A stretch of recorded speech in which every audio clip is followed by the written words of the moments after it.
നമസ്കാരം. 14 മണിക്കൂർ നീണ്ട ചർച്ചകൾക്കൊടുവിൽ വഖഫ് ഭേദഗതി ബിൽ ലോക്സഭ പാസാക്കി. വോട്ടെടുപ്പ് നടത്തിയാണ് ബിൽ ലോക്സഭ പാസാക്കിയത്. പ്രതിപക്ഷം നിർദ്ദേശിച്ച ഭേദഗതികളെല്ലാം വോട്ടിനിട്ട് തള്ളുകയാണ് ഉണ്ടായത്. ഇതിനുശേഷമാണ് അന്തിമ വോട്ടെടുപ്പ് നടന്നത്. ബില്ലിനെ അനുകൂലിച്ചത് 288 അംഗങ്ങളാണ്. എതിർത്ത് വോട്ട് ചെയ്തത് 232 ആളുകളും. രാത്രി 12 മണിക്ക് ശേഷമാണ് ഭേദഗതി ബിൽ വോട്ടിനിട്ടത്. ഇനി രാജ്യസഭയും ബിൽ പാസാക്കി രാഷ്ട്രപതിയുടെ അനുമതിയും ലഭിച്ചാൽ പുതിയ വഖഫ് നിയമം നിലവിൽ വരും. കേന്ദ്ര ന്യൂനപക്ഷ മന്ത്രി കിരൺ റിജിജുവാണ് ബിൽ ലോക്സഭയിൽ അവതരിപ്പിച്ചത്. ബില്ലിനെ കോൺഗ്രസ് അടക്കം ഇന്ത്യ മുന്നണിയിലെ പ്രതിപക്ഷ കക്ഷികളെല്ലാം സംയുക്തമായി എതിർത്തു. നിയമവിരുദ്ധമായ ബില്ലാണ് അവതരിപ്പിക്കുന്നതെന്നും പൗരാവകാശങ്ങളുടെ ലംഘനമാണ് ബില്ലിലെന്നും പ്രതിപക്ഷ നിരയിൽ നിന്നും സംസാരിച്ചവർ പറഞ്ഞു. അതേസമയം ബില്ല് കൊണ്ടുവന്നത് നിയമത്തിന്റെ അടിസ്ഥാനത്തിൽ തന്നെയാണെന്ന് ചർച്ചകൾക്കുള്ള മറുപടിയിൽ കിരൺ റിജിജു പറഞ്ഞു. പ്രതിപക്ഷം ഉന്നയിച്ചത് അടിസ്ഥാനരഹിതമായ കാര്യങ്ങളാണ്, എന്നാൽ പലരും അടിസ്ഥാനമില്ലാത്ത കാര്യങ്ങളാണ് പറഞ്ഞത്. ബിൽ മുസ്ലിം വിരുദ്ധമാകുന്നത് എങ്ങനെയാണെന്ന് നിങ്ങൾ പറയണം. കളക്ടറെ പോലെ ഉന്നത അധികാരമുള്ള വ്യക്തിയെ വിശ്വാസമില്ലെങ്കിൽ മറ്റാരെ വിശ്വസിക്കുമെന്നും അദ്ദേഹം ചോദിച്ചു.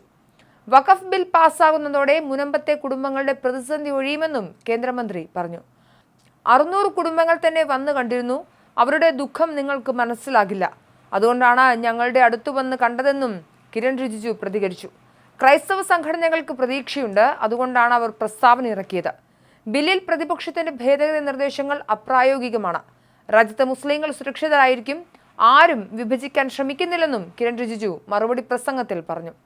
എല്ലാ വിഭാഗം മുസ്ലിങ്ങളെയും ഒരുമിച്ച് നിർത്താനാണ് സർക്കാർ ശ്രമിക്കുന്നതെന്നും അദ്ദേഹം പറഞ്ഞു. പാകിസ്ഥാനിലെ ന്യൂനപക്ഷങ്ങളുടെ അവസ്ഥയാണോ ഇന്ത്യയിലെന്നും കേന്ദ്രമന്ത്രി ചോദിച്ചു. അതേസമയം മുസ്ലിം ഇതര അംഗങ്ങൾ മതകാര്യങ്ങളിൽ ഇടപെടില്ലെന്നും അമിത്ഷാ അറിയിച്ചിട്ടുണ്ട്.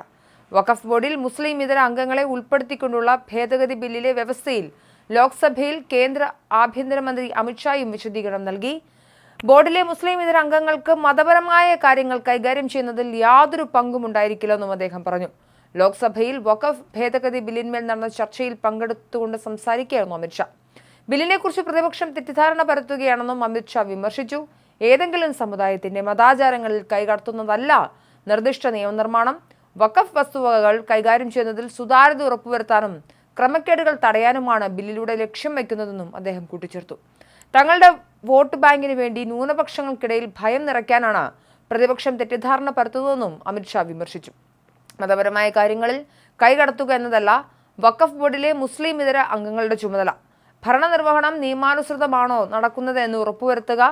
എന്ത് കാര്യത്തിനാണോ സംഭാവന ലഭിച്ചത് ആ തുക അതിനുവേണ്ടി തന്നെയാണ് ചെലവഴിക്കുന്നതെന്ന് ഉറപ്പുവരുത്തുക. ഇതാണ് അവരുടെ ഉത്തരവാദിത്തമെന്നും അമിത്ഷാ പറഞ്ഞു. 2013 വഖഫ് നിയമത്തിൽ ഭേദഗതി വരുത്താതിരുന്നുവെങ്കിൽ ഇപ്പോൾ ഈ ഭേദഗതി ബില്ലിന്റെ ആവശ്യമുണ്ടാകുമായിരുന്നില്ലെന്നും അദ്ദേഹം കൂട്ടിച്ചേർത്തു. എല്ലാം നന്നായി പോയിക്കൊണ്ടിരിക്കുകയായിരുന്നു. എന്നാൽ 2014 തെരഞ്ഞെടുപ്പ് നടക്കാനിരിക്കെ 2013 വഖഫ് നിയമത്തിൽ പൊടുന്നനെ മാറ്റങ്ങൾ വരുത്തി. അതിന്റെ ഫലമായി ലിയൂറ്റനൻസ് ഡൽഹിയിലെ 123 VVIP വസ്തുവകകൾ കോൺഗ്രസ് സർക്കാർ വഖഫിന് കൈമാറി. തെരഞ്ഞെടുപ്പ് നടക്കാനിരിക്കുകയായിരുന്നതെന്നും അമിത്ഷാ വിമർശിച്ചു.